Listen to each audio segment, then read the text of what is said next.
یو کس وایي که په کور کې د جګړې دوران کې مور خپل زوی ته کنزل وکړي د ګیرې، نو دې حالت کې مور ګناهګاره شو که نه، د هغې په ایمان باندې څه اثر پروزي و که نه.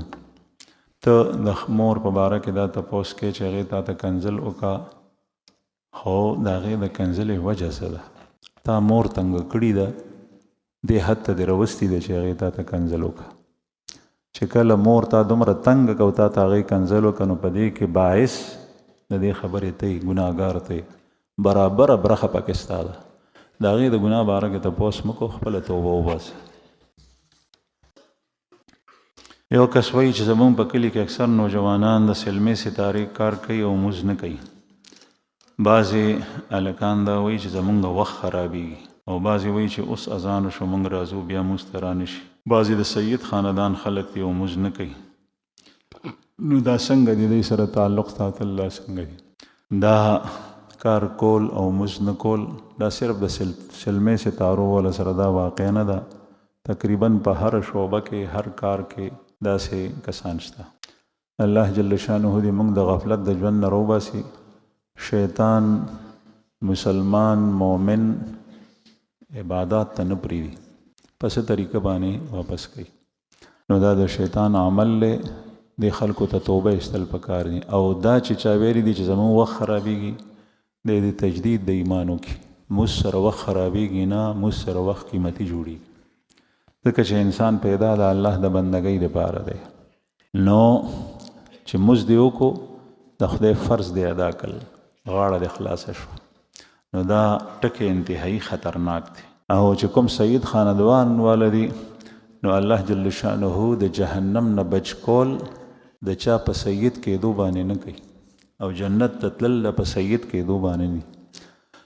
دا سید زاده دی، او یا دا صاحب زاده دی، یا دا د عالم صاحب زوی دی، د مفتی صاحب زوی دی. په دې باندې څوک بچ کېږي نه.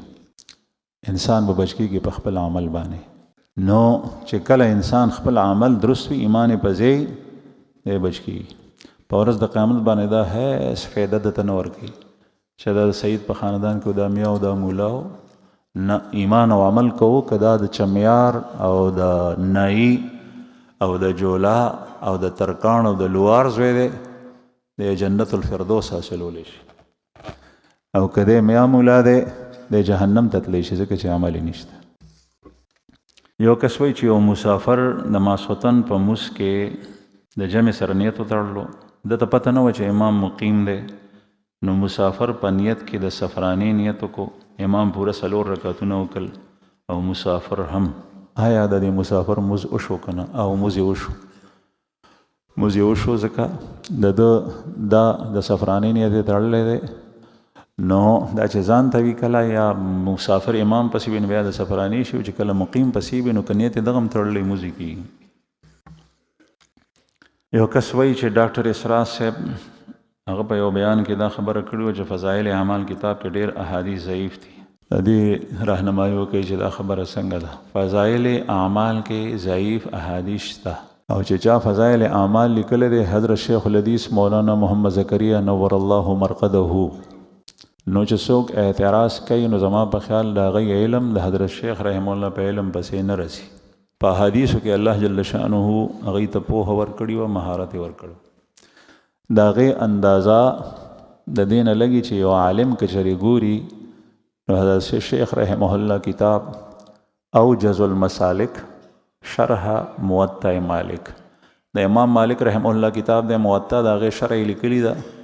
په عرب او په عجمو کې یو عالم داسې کتاب نه دی لیکلی لکه څنګه چې حضرت شیخ رحمه الله لیکلی دی. ټول ورته حیران دي. په احادیثو کې د هغې د مهارت پته د هغې کتاب نه لګي. هغه ته پته وه چې دا احادیث ضعیف دي، چې کوم صحیح دي هغه صحیح دي، چې کوم حسن دي هغه حسن دي، چې کوم ضعیف دي هغه ضعیف دي. لیکن فضایل اعمال لیکلی شوی په فضایلو کې دی، او فضایلو په باب کې ضعیف احادیثو نه سړی استدلال کولی شي. یو کس تپوس کړی دی چې موبایل فون باندې د ویډیو کال په ذریعه د نکاح کولو شرعي حیثیت څه دی او د دې شرایط څه دي؟ پخوا چې کوم عالمانو، زمونږ امام ابو حنیفه رحمه الله هغه فرمایي چې الصوت یشبه الصوت، یو آواز د بل آواز مشابه جوړېدی شي.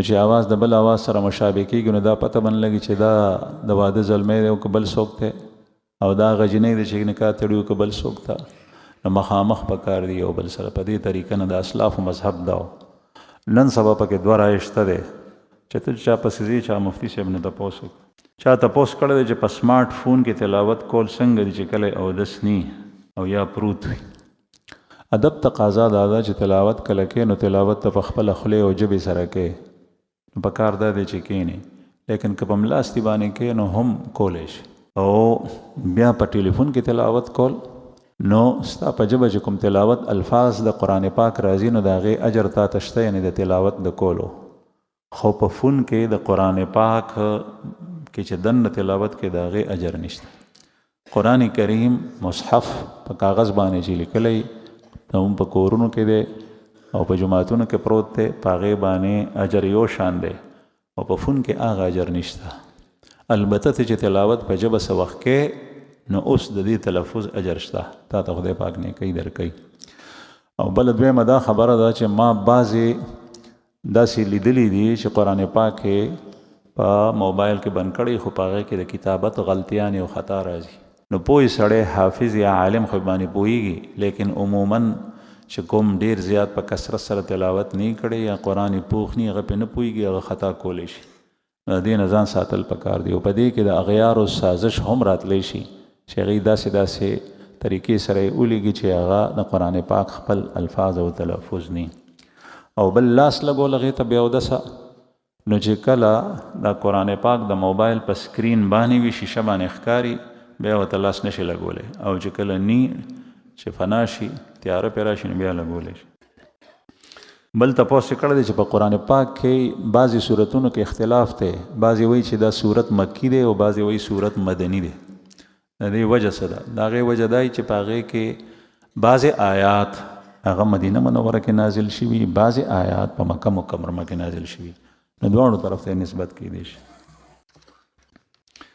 یو کس تپوس کړی دی که چېرې یو سړی د څه عذر مجبورۍ د وجې نه مدرسې ته نشي تللی د علم دین د حصول لپاره او دی په کور باندې د قرآن پاک تفاسیر او احادیث او د هغې شروعات مطالعه کوي چې علم حاصل کړي نو دې باره کې ستا څه رایه ده نو دا علم د دین داسې شی دی چې دا بغیر د استاز نه حاصلېږي او که بغیر استاز نه حاصل شي نو په هغې کې د خطا احتمال ډیر وي او که په لسو خبرو کې ته 9 خبرې ستا ذهن ته ټیک پرېوتې یو خبره خطا پرېوته او په هغې باندې عمل کې نو کار دې خراب شو نو د استاد نه تپوس کول ډېر ضروري دي باقي نن سبا هسې د اردو کتابونه شته دی آسان صورت کې په هغې مسلو باندې ډېر حده پورې سړی پوهېږي لیکن چې چرته قابل اشکال ځای راشي یا ستا شک او شبه پکې پیدا شوه نو بیا به تپوس خامخا کې یو امامو هغه به مونځ کولو خلکو ته نو څه وخت امامتي وکړه یو ځل بیا په مونځ کې خوځېدلې شروع کړل مونځ کې به خوځېدو لاس خپې ټول خوځېدو د کس ته نو یو څو مونځونه چې داسې وکړل یو څو ورځې نو یو مقتدي مخکې شو هغه ته تپوس کوي چې صاحب ته خو نن سبا مونځ کې خوځې دا ولې هغه ورته وایي چې حدیث میں آتا ہے حدیث په خپله کتلی او براہ راست هغه ته تپوس کوي چې حدیث میں کہاں آتا ہے نو هغه ورته د بخاري مترجم اخولو د اردو ترجمه په هغې کې حدیث مبارک خدا دے من ام قوما فلیخفف جو دوسروں کو نماز پڑھائے تو وہ ہلکے نماز پڑھائے چې کوم سړی بل ته مونځ ورکوي نو هغه دې یعنی کم قرات دی په مونځ کې کوي هلکې معنا سپک دی لیکن دلته مراد دا دی چې ډېر اوږد قرات پکې مکو خلک مه تنګوه ډېر په رکوع کې دومره وخت تېر کړي چې خلک ستړي شي یا په قیام کې دومره وخت تېر کړي چې خلک تنګ شي رسول الله صلی الله علیه وسلم فرمایي چې امام ته دا پکار دی چې هغه قرات ډېر اوږد نه کوي نو هغه مسکین ته عربي نه ورتله او استاذ یې ونه نو په خپله هغه ترجمه د حدیث کتلي وه نو هغه د حلقې په ځای باندې حلقې ویلي حلقې ټکې وی چې حلقې د دوسروں کو نماز پڑھائے تو وہ حلقې پڑھائے چې بل ته مونځ ورکوي نو خوځي را خوځي دي پکې نو وی حدیث میں آتا ہے اس لیے میں ہلتا ہوں نو بیا چا پوه کړي چې دا خدای دې وبخه دا حلقې نه دی حلقې دی او فلیخفف معنا ده. نو دا احتمال د خپل مطالعه په وجه باندې شته. قرآن پاک او حدیث باندې ځان پویول دا آسان نه دي. د قرآن کریم شرع بغیر د احادیثو نه کی، او د احادیثو زده کړه بغیر د لغت نه، بغیر د صرف نه، بغیر د نحو نه، بغیر د بدی نه، معانی نه، بیان نه، تاریخ نه، سیرت نه، د دې د واقفیت نه بغیر نه کیږي. چې عالم پسې بزید هغه نه به تپوس کوي. یو کس تپوس کړی چې میزان بینک کې د مضاربې اکاونټ خلاصول لا څنګه دي. ما ته خو خپله د میزان بینک تفصیل نه دی معلوم، د مفتیانو صاحبانو ته پته یې هغوی تفصیل لوستی، خو دې حضراتو نه مې اورېدلي چې جایز دي پکې. یو کس وایي چې زه په خپل زوی باندې محمد سفیان نوم کېدم، آیا دا نوم کېښول جایز دي؟ او جایز دي. بل تپوس یې کړی دی چې یو زنانه ده، د هغې خاوند د کور نه 3 کاله وشول چې بهر تللی دی، هیڅ پته یې نه لګي. دا زنانه بل چا سره نکاح کولی شي؟ نه، نشي کولی. امام ابو حنیفه رحمه الله خدا وایي چې د دې سړي عمر چې 4.5 کالو ته ورسي. 4.5 کاله پوهېږئ په 4.5 کالو څومره دي؟ 90. زمونږ د افغانستان د هرونه ورته 90 وایي، مونږ د 4.5 وایو. کله کله د پولیس والا چې معلوموي چې دا پاکستانی دی که افغانی دی، نو ورته وایي چې 90 څه ته وایي، نو چې هغه وایي چې 90 ته وایي، پوه شي چې دا افغانی دی. نو به هر حال چې 4.5 کالو ته ورسېږي، نو بیا هغه ښځه د بل چا سره نکاح کولی شي. د خاوند عمر یې 4.5 کالو ته ورسي. امام مالک رحمه الله وایي چې د خاوند په ورکېدو باندې 4 کاله پوره شي نو بیا کولی شي. لکه خاوند یې 4 کاله مخکې ورک شوی دی، بې پتې دی، 4 کاله پې تېر شول، هیڅ پته یې نه لګي. نن سبا زمونږ علما د امام مالک رحمه الله په قول باندې فتوا ورکوي. وجه یې دا ده چې دنیا داسې شوه چې د نوي ژبه کې ورته ګلوبل ویلیج وایي. ټوله دنیا راغونډه شوه لکه حجره کې چې خلک ناست دي، ځکه چې ویډیو، موبایل، هر قسم آلات دي، پته لګي د سړي. نو 4 کاله که چېرې یو سړی لا پته وي، د هغې نه پس بیا د هغې د نکاح حکم کېدی شي.